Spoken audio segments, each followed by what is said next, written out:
किन्नर चुड़ैल। गोरखपुर नाम का एक गांव हुआ करता था। उस गांव में ज्यादा लोग नहीं रहते थे। उस गांव में एक गर्भवती विधवा औरत रहती थी। उस औरत का नाम कमला था। कमला अपने घर में अकेली रहती थी। उसके पति की सारी जायदाद उसके नाम हो गई थी, पर सभी गांव वाले उस औरत को मनहूस औरत समझा करते थे और सभी उससे नफरत किया करते थे। एक बार कमला राशन की दुकान पर खाने का सामान खरीदने जाती है। भैया जी, जरा 1 किलो दाल चावल देना। अरे हाय हाय हाय हाय हाय! अरे मनहूस औरत, मेरी दुकान में अपशुगन करवाने आ गई क्या? हैं? चल जा यहाँ से। मैं कुछ नहीं देने वाला हूँ तुझे। भाग भाग यहाँ से, चल जा, निकल। भैया जी, ऐसा मत कहिए। मैं गर्भवती हूँ, मुझे खाने की बहुत जरूरत है। मुझे खाना दे दीजिए। दुकानदार कमला को वहां से धक्के मारकर भगा देता है। तभी कमला रोते रोते उस गांव के किन्नरों के इलाके में आ जाती है। गांव वाले किन्नरों को उसी इलाके में रखा करते थे, क्योंकि वो लोग किन्नरों को पसंद नहीं करते थे और उनके इलाके में रहने से मना करते थे। तो किन्नरों ने उसी गांव में अपना एक इलाका बना लिया था। जब किन्नर लोग देखते हैं कि एक गर्भवती महिला रोते रोते उनके इलाके में आ गई है, तो सारे किन्नर कमला के पास जाकर उसका हाल पूछने लगते हैं। क्या हुआ बहन, तुम्हारी गर्भवती अवस्था में इतनी बुरी हालत कैसे है? तुम रो क्यों रही हो? तुम डरो मत, हम तुम्हें कोई नुकसान नहीं पहुंचाएंगे। तुम शांत होकर सब बताओ कि हुआ क्या है। मैं कमला हूँ। मैं गांव के दूसरे इलाके से आई हूँ। 2 महीने पहले ही मेरे पति की मौत हुई है।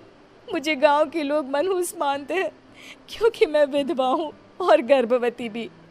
वहाँ के लोग मुझे खाने के लिए कुछ बेचने के लिए भी तैयार नहीं, जिससे मेरा गुजारा नहीं हो रहा था। कोई बात नहीं कमला, हम तुम्हारा ख्याल रखेंगे। किन्नर लोग कमला को एक खाली घर में रहने के लिए जगह दे देते हैं और उसकी देखभाल भी करते हैं। कुछ ही महीने बाद कमला अपने बच्चे को जन्म देती है, पर अफसोस, कमला बच्चे को जन्म देते ही अपनी जान गंवा देती है। जब सब किन्नर बच्चे को देखते हैं तो बहुत खुश हो जाते हैं, क्योंकि वो बच्चा भी किन्नर ही था। कमला ने एक किन्नर बच्चे को जन्म दिया था। अब इस बच्चे की देखभाल कौन करेगा? हम तो इस बच्चे को गांव के दूसरे इलाके में भी नहीं भेज सकते। और तो क्या हुआ, इस बच्चे की माँ नहीं रही तो हम इसे पालेंगे। अब ये हमारे इलाके में रहेगा, हमारे साथ रहेगा। फिर वो किन्नर उस किन्नर बच्चे को गोद ले लेते हैं, उसका नामकरण कराते हैं। उस किन्नर बच्चे का नाम शक्ति रखा जाता है। देखते ही देखते शक्ति बड़ी होने लगती है। उसके रंग रूप बहुत सुंदर थे। वो बहुत सुंदर किन्नर दिखती है।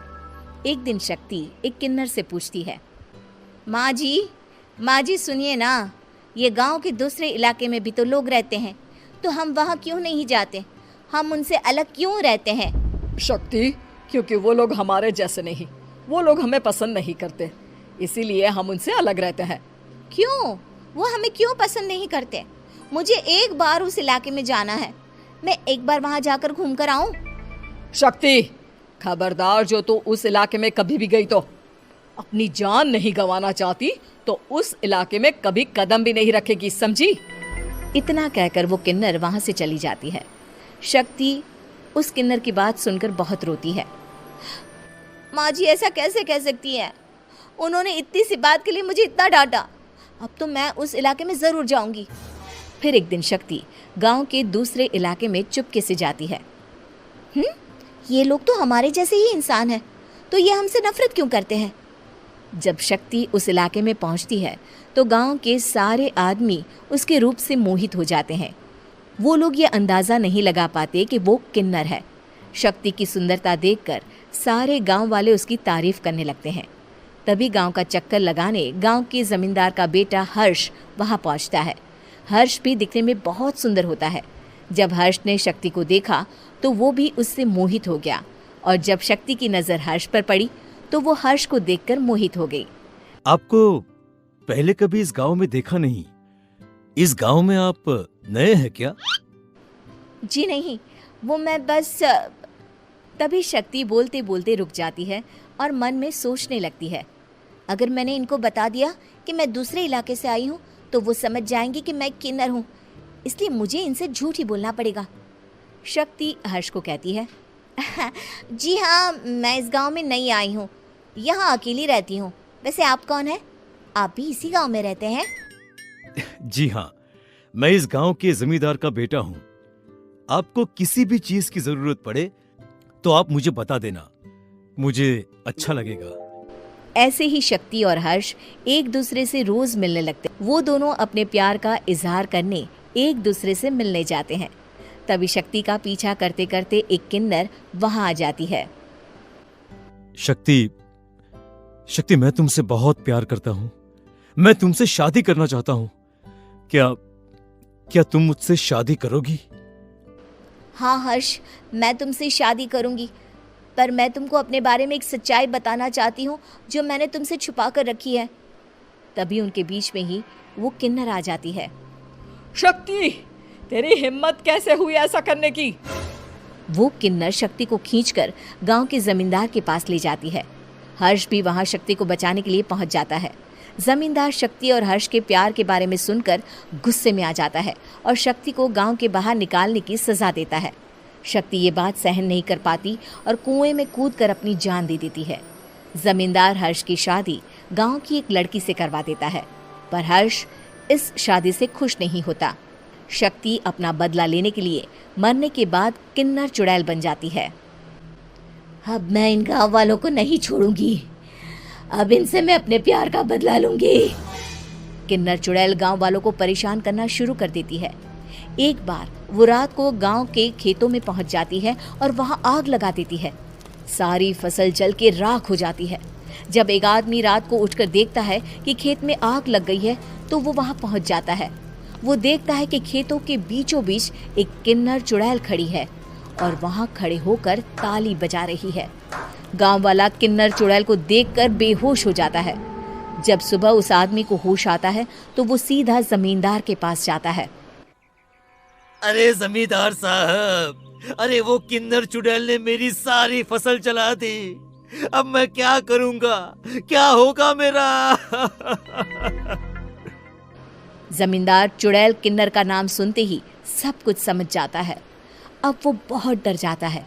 उसी रात को जब जमींदार डर के मारे अपने कमरे में सो नहीं पाता, तभी वहां अचानक से किन्नर चुड़ैल आ जाती है। किन्नर चुड़ैल जोर जोर से जमींदार के आगे खड़ी होकर हंसने लगती है और ताली बजाने लगती है।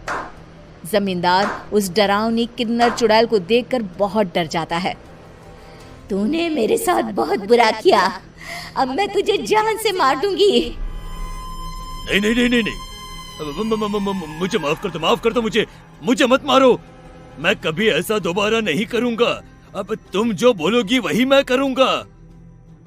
ठीक है, मैं चाहती हूँ कि किन्नर इलाका गांव के इलाके से जुड़े और गांव का कोई भी आदमी किन्नर समाज से द्वेष ना करे, उससे नफरत ना करे, नहीं तो मैं सारे गांव को मार दूंगी। और तुम गांव में एक नया कानून बनाओ कि अगर किसी ने भी किन्नर समाज को हानि पहुंचाने की कोशिश भी करी या इनसे भेदभाव करने की भी कोशिश करी तो उनको कड़ी से कड़ी सजा मिलेगी। हाँ हाँ हाँ हाँ, मैं ऐसा ही करूंगा। तुम जो बोलोगी वो मैं करूंगा, पर मुझे जाने दो प्लीज। तब वो किन्नर चुड़ैल वहां से चली जाती है। गांव का जमींदार किन्नर चुड़ैल का कहा मानते हुए दोनों इलाकों को एक कर देता है और नया कानून भी लागू कर देता है। तब से वहां किन्नर समाज और बाकी गांव वाले शांतिपूर्वक रहने लगते हैं।